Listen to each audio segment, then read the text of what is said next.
We live in a data-driven economy, yet you have no idea what your data even looks like or how to understand it.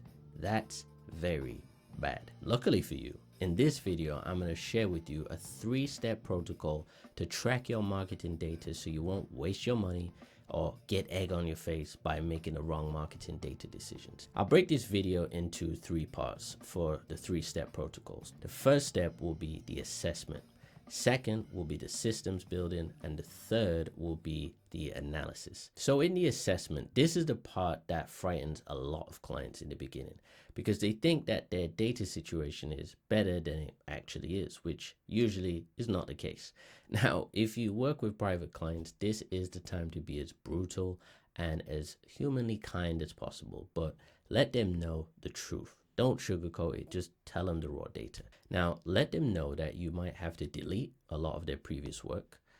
Also let them know that the previous methods that they use, they might be ineffective or might not be optimal for the desired outcome that they're looking for.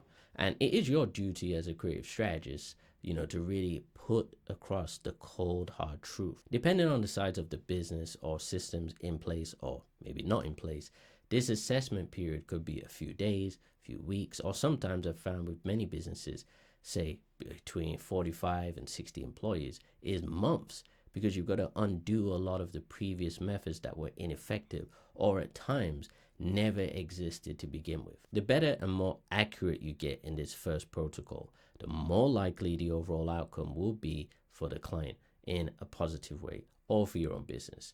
Now, the reason I put huge emphasis on this phase is because a lot of things must be in place first to ensure that you have the best systems. Now, if you haven't truly diagnosed the problem, then you won't actually fix it. And I've seen many companies literally just skip over these things because they don't deem them as important. And they think by skipping these crucial data points that they will gain elsewhere. But this is just false. Okay, you must go through your own assessment or client assessment with a fine-tooth comb. So look through all the possible outcomes that could hinder the next phase, which is the building phase. And once we know what we have done, we can openly look at how we fix it and build going forward. In the second phase of systems building, I find that this is the most enjoyable and challenging at the same time. And I say that because building out new ways of doing something better is very fun for me, especially when it's software. And the beauty of doing your deep dive assessment is you can then think of unique ways to build the solutions to your problems. So when you build these solutions through software, it gets very, very interesting. And depending on your business or clients will determine which systems make the most sense. Now, with a lot of the AI technology, you have the ability, to pretty much build anything that your mind can conceive, which is the most liberating thing for a technologist or builder entrepreneur. Now, I started out a few years ago building out Notion templates and selling those templates. Then I figured to get the most out of them, I needed to build something a bit more custom and, transform them into software to get the maximum out of them.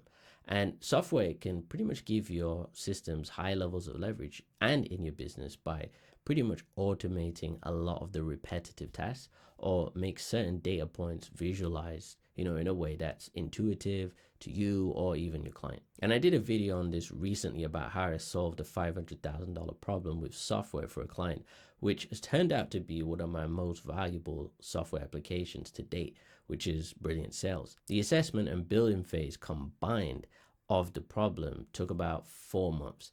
And today the issues are for many businesses is that they use the wrong software or just have the wrong tech stack, which is a variety of multiple softwares for a variety of tasks. So building the systems for yourself or others requires deep thought into how people work and how they complete tasks. It's almost as if you're a property architect. And I say that because an architect's role is to design a building that matches the usage of the owner or the operator. For example, in residential homes, many think bigger is better. And having studied architecture for personal enjoyment and some for business, I've learned that over the years that isn't really the truth. So you build to suit the needs of the person or the people living in the home. And you're building to spec based on the lifestyle, the needs, and the wants and the requirements the home needs to provide the user. Also, the future usage of the home is thought about as well, such as how will you live in the home when you get older? Who else is likely to live in the home? Who's going to take over the home after you go? All of these future based questions are thought of beforehand. And you could take a similar approach in this capacity with building systems. So you got to think about what are the needs of the user with these systems that you're building and the impact they're going to have on the end user or your client. When you take an architect level approach, your clients, if they're good ones, they're going to be singing your praises. Then the last phase is the analysis phase, which, similar to the assessment phase, is probably not the most fun for your clients in some cases, because it's the part where they have to be patient and just wait. Now, you're waiting for data to come back to you. You're assessing the metrics, the charts, the feedback loops, all the things that can give you some insights and information to see how things are performing. Like the assessment phase, it can be tough for some clients as they might not have the patience or resources to endure this period. Now, if you build your systems right in the first place, then they are going to work out just the way they were designed. But collecting data can take some time, right? There's just no way around that.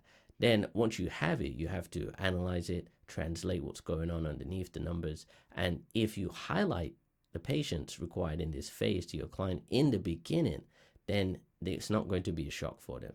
However, on some occasions, impatience can kick in, especially when resources are being spent. But you also have to relay to your client and get it across to them that those resources that have been spent would have been spent in one way or another, but you wouldn't have had any diagnosis on your underlying problem, and what was probably costing you or them more than the resources they are currently paying now with systems in place. So tracking your marketing data, isn't as simple as reading your metrics on Instagram, TikTok, or YouTube, right? You have to see how it stacks up across the board with revenue growth, conversions, ad spend, customer acquisition cost, lifetime value, and a lot more. These are all the metrics that matter, and they are going to give you the analysis that you desire, which in turn will tell you how well you've done or how you're doing. And you might not know what these metrics mean, or your client may not even know also, but it is your job to learn them and translate them if you want to track your data accordingly. And previously in the past, I'd use spreadsheets, but I'm just totally against that today, because most of the core things can be tracked just by leveraging the right software. And spreadsheets, they're clunky, they're messy, and personally just not the most visually appealing. Visual software and charts, they bring data to life, right? They're more pleasing to the eye, and they help tell the story better for you and for your clients. And they are going to assist you in tracking your data properly. And I built Brilliant Data for that purpose alone. In it, I can see exactly which of my marketing links are getting the most traffic, and I can see which type of videos are driving the traffic the most. And if you want a live example of how tracking and analyzing data can help you make six figures, then watch this video next, where I show you a $201,000 gain on my portfolio here.